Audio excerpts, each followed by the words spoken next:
Olá, hoje o programa Opinião Pernambuco faz uma análise de alguns desafios que são criados e lançados na internet, alcançando principalmente crianças e adolescentes. Entre vários está o de inalar substâncias diversas, inclusive desodorante, como aconteceu na cidade de Ceilândia, no Distrito Federal, recentemente, em um suposto desafio do TikTok. Para falar sobre o assunto, recebemos aqui no estúdio Raquel Saraiva, que é mestra e doutoranda em Ciência da Computação pela Universidade Federal de Pernambuco. E também Bárbara Alves, cyberpsicóloga, mestra em Psicologia Clínica na linha de pesquisa em Cyberpsicologia e Humanidades Digitais pela Unicap. Sejam bem-vindas. Hoje nós temos esse tema que é tão delicado, mas é tão urgente e tão necessário, né? Sobretudo se a gente trouxer como mote, como gancho, esse caso que aconteceu recentemente, que causou grande repercussão no Brasil inteiro, que foi o óbito de uma criança de 8 anos, né? Possivelmente induzida por uma brincadeira na internet. Então a gente queria começar falando exatamente sobre isso. Bárbara, o que é que pode ter levado a uma situação tão extrema como essa de uma criança participando de um desafio, ela chegar a óbito? É uma situação muito lamentável, assim, né? Triste que chegue numa fatalidade como essa.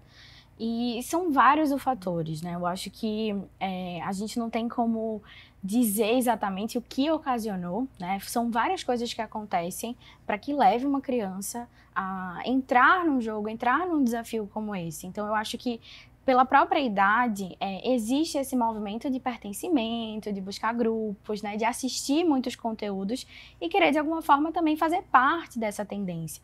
E a maioria dos casos, assim, são crianças e adolescentes que ainda não têm o discernimento das próprias consequências disso. Então, acabam que num desejo de pertencer, de estar ali, de viralizar também, né, de ser visto, vão sendo ali seduzidos por essas trends, esses desafios que acontecem nas redes sociais hoje, que a gente sabe o quanto é feito para captar e reter a atenção de quem está ali. E nesse movimento acabam que se submetem a fazer esses desafios, que como você disse, são vários, sem mensurar as consequências. Então, a gente parte de um ponto também de uma falta de supervisão, às vezes da família, né? Então, a família não tem conhecimento dos conteúdos que a criança consome, com quem ela interage. Às vezes, na própria escola, esses desafios são estimulados entre os alunos, os colegas, então um acaba comentando para o outro, né? E assim vai se tecendo uma história multifatorial e complexa para uma fatalidade como essa. Raquel, gostaria de complementar? Acho que, enfim, a gente tem esse olhar da formação das crianças, né, da falta de discernimento, como a Bárbara mencionou, no sentido de que elas estão ainda se formando e tendo acesso, apesar disso, né, tendo acesso a conteúdos que não seriam talvez adequados para a idade, né, delas. E isso se dá muito pela falta também de regulação das plataformas digitais, né? E esses conteúdos se espalham porque as plataformas digitais, elas não têm, hoje, a gente não tem um mecanismo de responsabilizá-las pela disseminação desse tipo de conteúdo, assim como por exemplo, também disseminação de desinformação, entre outras coisas, discurso de ódio e tal. A gente ainda vai aprofundar mais um pouquinho essa questão da regulação e como a gente se prevenir, ou como a gente orientar, né, nossos filhos, nossos netos sobre essas questões. Mas eu queria entender um pouco agora quem pode estar por trás disso? Quem são os desafiadores? Quem cria essas brincadeiras perigosas, esses desafios? Poderia começar por você novamente agora. Novamente não, começar por você, Raquel. Eu acho que, assim, é difícil a gente traçar acho que Bárbara pode falar melhor do que eu, mas é difícil a gente traçar esse perfil justamente porque esses conteúdos eles estão sendo muito disseminados pelas plataformas digitais e não existe um filtro para eles. Então, qualquer pessoa pode ter acesso a isso. Se a gente está falando de uma categoria, né, uma faixa etária de crianças e adolescentes que estão ainda em formação e estão buscando esse senso de comunidade, de pertencimento, como a Bárbara mencionou, elas vão topar tudo, digamos assim, para fazer parte daquele grupo, para se sentirem pertencentes àquela comunidade. Então, como a disseminação é totalmente sem filtro, ela é totalmente expansiva nessas plataformas, acaba que a gente não tem como dizer assim, rastreamento. Exato, como rastrear onde que está chegando, nem de onde parte também. Porque aí isso vem, por exemplo, do exterior, os vídeos viralizam, acabam chegando aqui, e aí as crianças têm acesso e acabam achando uma boa ideia fazer isso sem pensar nas consequências, né? Sem pensar que pode vir a chegar a um óbito, como aconteceu no caso de Ceilândia, da menina de 8 anos. Então, assim, falta um pouco de senso também das consequências, né? Aspirar um desodorante, como o caso que aconteceu, pode ser tido como uma conduta inocente, né? Sem qualquer tipo, porque as crianças elas não têm noção de que aquilo é uma substância química e que no corpo ela vai ter um outro tipo de comportamento. É diferente você usar numa parte externa do corpo e aspirar aquilo, né, para dentro do corpo enfim, a consequência disso é difícil para a gente enquanto adulto, imagina para essas crianças, para elas saberem o que é que acontece a partir desse ato, né? Bárbara, com base nessa fala da Raquel, então assim, a gente entende que a qualquer momento pode surgir um desafio novo, é uma coisa que fica em aberto, né? Sim, a gente tem que pensar que, assim, é natural da infância e da adolescência que a gente explore, que a gente busque desafios, brincadeiras. É normal a gente testar os nossos limites, a gente se desafiar. Então, se a gente for buscar na nossa própria história, a gente vai lembrar de momentos que a gente fez isso também. O problema é que quando se trata de internet, a gente está falando de um universo hoje de entretenimento. Então, os desafios são feitos para chamar a atenção das pessoas, para viralizar. Então, quanto mais desafiador, quanto mais problemático, mais engaja. Então, sai do ponto onde era só uma brincadeira ali para se testar os próprios limites, para conhecer o próprio corpo, para interagir com os iguais, os pares, e passa para um alcance e uma dimensão muito maior. Então, o desafio ele também vai ser com uma nova roupagem, com algo que beira ali o perigo mesmo, mais real. Então, eu acho que a gente precisa entender que é normal que existam desafios e brincadeiras durante a infância e adolescência, mas que quando a gente adiciona esse componente internet, engajamento, alcance, se torna muito mais problemático. E o que viraliza, o que chama atenção, o que mantém, muitas vezes são conteúdos violentos, né? Então, eu acho que esse é um ponto que a gente precisa prestar atenção. Então, sempre pode surgir um novo desafio, mas no caráter internet, a maioria dos desafios são feitos para chamar a atenção, para trazer essas emoções à tona. Existe algum histórico que tenha identificado chantagem por trás disso? No caso de adultos, muitas vezes, né, você acaba sendo envolvido numa questão de nudes, né, de exposição de sua sexualidade, e depois as pessoas que estão por trás como desafiadores colocam chantagem. Então, mesmo nesses casos aqui, a gente vai poder encontrar também chantagens. Não sei se Raquel começaria falando um pouco agora ou se já passaria para a Bárbara. Existem também esses casos em que adultos, né, aliciam menores para fazerem alguma coisa, algum tipo de desafio ou alguma outra, a tomar uma outra atitude, oferecendo algum tipo de recompensa. Sendo que essa recompensa nunca vem e a criança, quem vai ter o prejuízo é justamente a criança ou o adolescente que está envolvido naquela questão, né? Isso se dá muito porque, primeiro, a gente não tem como saber com quem de fato a gente está falando na internet, né? É muito fácil se passar por outra pessoa. E segundo, porque crianças e adolescentes elas não conseguem fazer esse filtro de quem de fato é confiável. Nessa interação, por exemplo, em canais de jogos na internet ou mesmo em plataformas quando você usa o perfil aberto, né? O perfil público em redes sociais, por exemplo. Então, quando o perfil é público, é muito fácil uma pessoa estranha chegar, se aproximar, prometer alguma coisa que é muito atrativa para aquela criança, aquele adolescente, e ele se vê convencido a praticar alguma coisa, convencido de que vai receber uma recompensa que lhe agrada, né? Isso acontece também. Bárbara, eu tinha colocado na questão anterior, né, sobre a frequência com que isso pode estar acontecendo. E agora eu queria que a gente trouxesse alguns exemplos desses desafios. Você falava aqui que o Baleia Azul parece ter sido um dos primeiros, mas em que momento isso começa? Né? Isso é uma coisa do nosso século, né? Em que momento a gente começa? E o que foi o Baleia Azul, por exemplo, né? Hoje a gente está tendo situações que colocam riscos maiores ainda. Quer dizer, cada qual tem o seu próprio risco. Gostaria que você falasse exatamente sobre isso.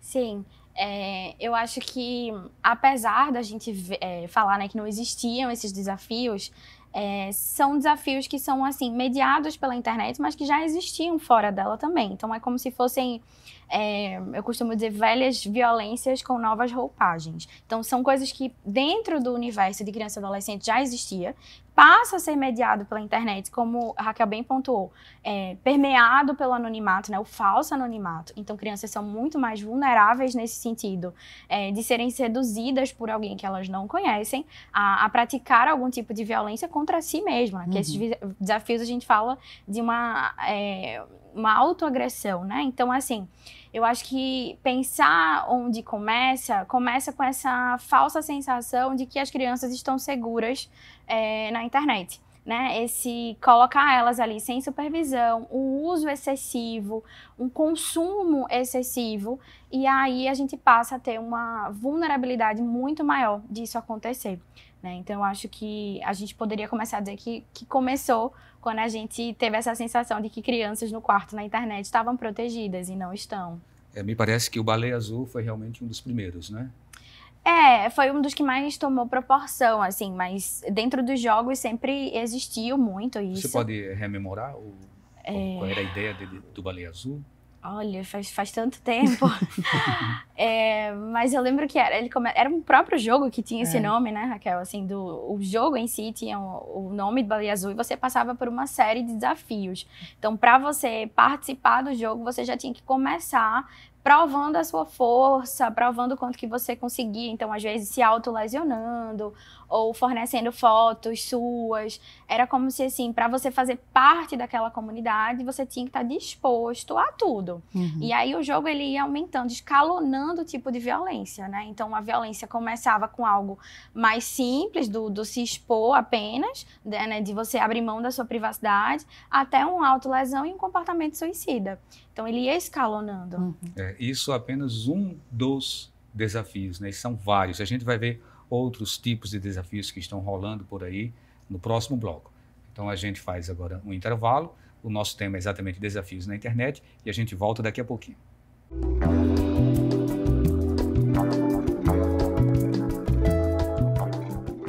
Estamos de volta com o Opinião Pernambuco e aqui no estúdio Raquel Saraiva, mestra e doutoranda em Ciência da Computação pela Universidade Federal de Pernambuco, e Bárbara Alves, cyberpsicóloga, mestra em Psicologia Clínica na linha de pesquisa em Cyberpsicologia e Humanidades Digitais pela Unicap.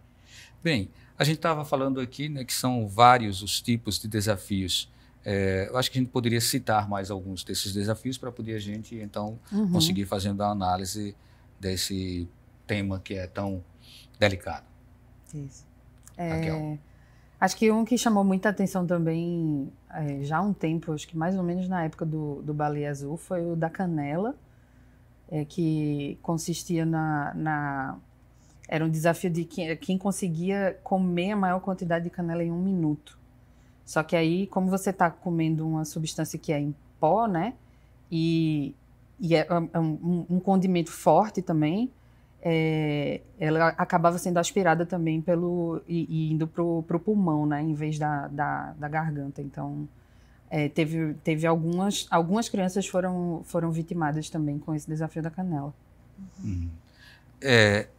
A gente, inclusive, orienta, né, eu penso que vocês orientem também aos pais fazerem um aprofundamento de pesquisas nessa área, porque são tantos, né, são inúmeros os tipos de desafios que são lançados e para que esses pais fiquem atentos. Então, aí é onde a gente chega a essa pergunta, Bárbara, né? Até onde vai a responsabilidade dos pais no sentido de orientarem seus filhos ou ficarem alertas, né? Desconfiarem de tudo, enfim, né? Qual é o procedimento correto para pais e mães, para todas as famílias que têm crianças ou adolescentes em casa? Eu diria que o principal é o diálogo. Eu acho que, assim, como você mesmo mencionou, Raquel, existem muitos desafios. É claro que os pais não dão conta de saber todos e saber conversar, porque sempre vão ter novos. Então, assim, independente do desafio que exista, ensine seu filho as consequências, o limite do corpo, o porquê se expor na internet, falar sobre privacidade, falar sobre relacionamentos saudáveis na internet. Então, assim, ter esse diálogo, ter essa conversa dentro de casa, dentro das famílias, não só para que as crianças não sejam vítimas, mas que os pais também não contribuam, porque tem muitos desses desafios que começam em casa. A gente teve desafios como o do ovo, do queijo, que eram os pais que faziam nos filhos, né? Teve o do palavrão também, que colocavam a criança para falar inúmeros palavrões, o pai dizia, fale. Então, existe um conceito que a gente chama de sharing, né? Que é essa exposição por parte dos pais também. Então, quando a gente está falando de desafio, não é um problema isolado de apenas crianças e adolescentes, adultos também. Então, é uma conversa que precisa de uma conscientização por parte de nós, sociedades, né, dos adultos, das famílias, das escolas, que existe uma conversa, existe um diálogo, porque não é um caminho proibir, restringir o uso da internet. É, de fato, conversar, mediar, para que seja um uso saudável, né? Então, imagina o quanto que ver esses desafios gera também ansiedade e atormenta a saúde mental dos próprios pais, né? Eles vão dizer, meu Deus, e agora? Cada dia é um desafio novo, como que eu dou conta? Então, o mais importante é ter consciência. Por que expor na internet? Por quê? Qual o intuito desse movimento? O que conteúdos ele consome? Porque eu acho que esse é o caminho da mediação, da conversa, do diálogo. Ter espaço dentro das escolas para se falar sobre isso.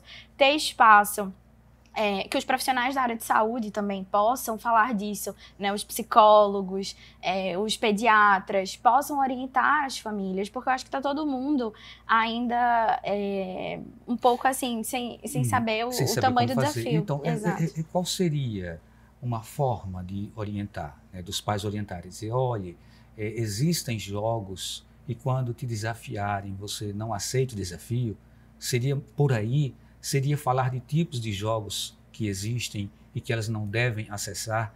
Como que seria essa orientação? Me parece que a sociedade está meio perdida nesse sentido, né? Tanto no ambiente familiar como no ambiente da escola. Sim, é que é mais complexo do que dizer sobre um jogo ou não, porque, como eu disse, alguns desafios são interessantes, são importantes que a criança também conheça os próprios limites, estabeleça relações em grupo, estabeleça esse pertencimento. Então, não é dizer assim, não, nunca participe ou nunca faça.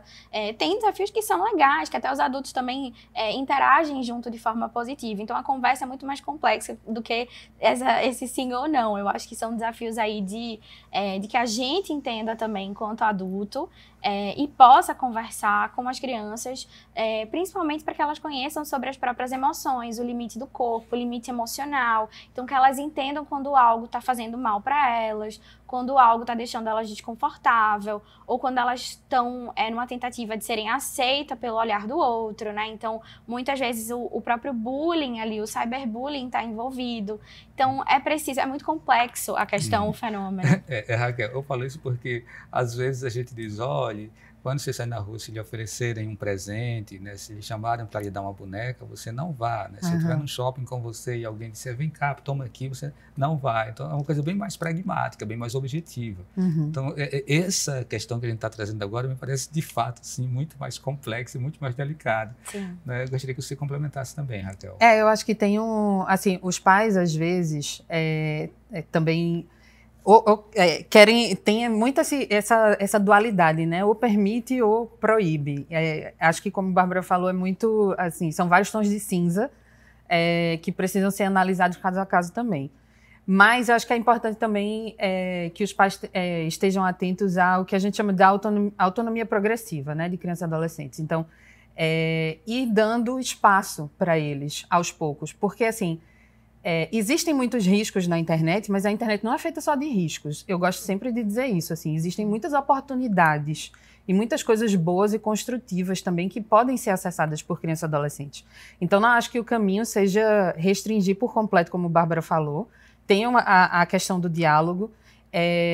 Tem pais que costumam utilizar ferramentas do que a gente chama de controle parental, mas essas ferramentas elas têm também que ser usadas com cuidado, porque elas invadem a privacidade das crianças e adolescentes. Então, é preciso pensar neles também como esse sujeito que tem direitos e tem as suas próprias particularidades. Então, eles não podem ter a privacidade deles completamente suprimida para que o pai, a mãe, ou o responsável, o cuidador, esteja ciente do que ele está fazendo 100% do tempo na internet. Acho que abrir um canal de diálogo, como a Bárbara falou, é muito mais importante do que usar esse tipo de ferramenta. Essas ferramentas seriam usadas com muita parcimônia e cuidado mesmo. Bárbara, qual o papel do Estado diante disso tudo? Depois desse caso de Ceilândia, o Ministério houve um segmento dentro do governo que disse que buscaria formas de coibir, pensar na criação de aplicativos que pudessem controlar, que pudessem regular de alguma forma esses acessos. É por aí? Isso seria uma alternativa interessante? Sim, eu acho que a gente precisa falar com uma certa urgência, inclusive, sobre regulamentação.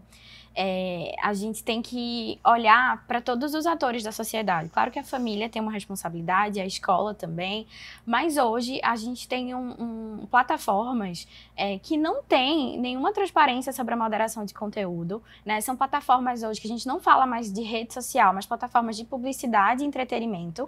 Então, o conteúdo que essas crianças e adolescentes consomem estão formando a identidade, estão trazendo inúmeras consequências para a saúde física e mental das crianças e dos adolescentes que estão num processo de desenvolvimento, né? Traz para os adultos também, mas quando a gente olha para esse cenário de criança e adolescente é muito mais complexo e muito mais complicado. Então, quando a gente fala em regulamentação, é para que essas plataformas que têm total conhecimento sobre o grau de violência que existe dentro delas, porque elas sabem quanto que as crianças estão assistindo de violência, as crianças elas são multiplataformas. Então, aquele conteúdo que ela viu, que está borrado numa plataforma, ela, por uma curiosidade natural dela, ela vai para outra plataforma para consumir o conteúdo inteiro. Então, os desafios todos são de ciência das plataformas. Elas sabem e elas lucram com o engajamento disso. Então, elas estimulam. Por isso que a regulamentação precisa ser feita, porque enquanto isso a gente está, enquanto sociedade, enxugando gelo. O problema é muito maior e a distribuição de poderes é completamente desigual.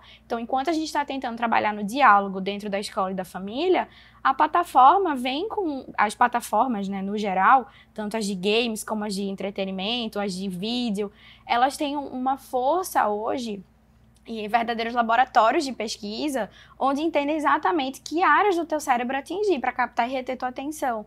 Então, a gente está falando de uma questão de uma regulamentação que é urgente, e a gente vai na direção de outros países, né, Raquel, que já estão regulamentando de forma mais efetiva e mais restritiva do acesso, inclusive, às redes, né, alguns a partir de 16 anos. A gente teve agora a regulamentação da proibição nas escolas do uso de celular. Então, assim, o caminho, de fato, é regular até que a gente encontre formas mais saudáveis, éticas e conscientes de usar a internet. Existem alguns dados que dizem que mais de 50 crianças foram vítimas desses golpes, né, desses jogos, desses desafios aqui no Brasil. Mais de 50 crianças, né, que tiveram assim, um destino cruel por conta disso. Aí, se possível, Raquel, queria que você fizesse um comparativo. E isso acontece de uma forma tão intensa aqui no Brasil, em outros países também está acontecendo assim? Ou a gente está fora da curva? O que é que está acontecendo de fato? Acho que no Brasil a gente tem um cenário mais fora da curva, assim, de um cenário em que esses desafios eles estão acontecendo, eles estão mais disseminados e eles estão acontecendo em maior proporção. E isso se deve justamente a característica, acho que, das crianças, né, de curiosidade, mas também a alta participação dos brasileiros nas redes sociais, né? O Brasil é um dos maiores países usuários de redes sociais. Então, no Brasil existem muitos usuários, existe muita gente nessas plataformas, logo esse conteúdo vai ser disseminado com maior facilidade. E aí crianças e adolescentes participando também dessas plataformas, elas conseguem ter acesso a isso. É importante ressaltar também que as plataformas, elas dizem, né, porque nos termos de uso delas, assim, as principais, as que a gente mais usa de redes sociais, os termos de uso dela dizem que elas são para uso de pessoas maiores de 13 anos. Mas existem pesquisas mostrando que crianças a partir de 9 anos têm perfil nessas redes. Então, isso é um problema também que a gente precisa tratar. Nós estamos chegando ao final do programa, mas ainda temos condição de passar 1 minuto para cada um de vocês. Então, 1 minuto, Bárbara, para você deixar aqui um recado final. Tá bom. Eu acho que a gente precisa, enquanto toda a sociedade, assim, eu falo tanto para os pais como para as crianças, para o pessoal que está nas escolas, para os profissionais da área, todo mundo precisa entender a urgência que é falar sobre internet mais saudável, mais ética, mais consciente. A gente está mergulhado num problema muito complexo, onde não tem somente a questão dos desafios, existem outras repercussões também. E a gente precisa falar mais sobre isso, parar um pouco de demonizar a plataforma ou a internet, entender que tem seus benefícios, mas que hoje a gente não tem regulamentação suficiente. Então, a gente precisa prestar atenção nisso. E que precisamos aprender a conviver com essa tecnologia. Exato. Raquel? Falar da urgência da necessidade de regulação dessas plataformas. Existem projetos de lei que estão em andamento, em trâmite no Congresso Nacional, e o 2630, por exemplo, o PL 2630 está parado na Câmara dos Deputados desde o ano passado, sem nenhum tipo de andamento, e é uma lei que traz no seu texto, né, na última versão, maiores responsabilidades para as plataformas, que seriam mais ou menos suficientes para a gente dar um freio na disseminação desses conteúdos e responsabilizá-las caso isso continue sendo disseminado, né? Então, a gente precisa tratar disso com urgência também. Ok, muito obrigado, Raquel, obrigado, Bárbara, obrigado a todos e todas que nos acompanharam. Nós chegamos ao final do programa de hoje. A Raquel Saraiva, ela é mestra e doutoranda em Ciência da Computação pela Universidade Federal de Pernambuco, e a Bárbara Alves, ela é cyberpsicóloga, mestra em Psicologia Clínica pela Unicap. Até o próximo programa.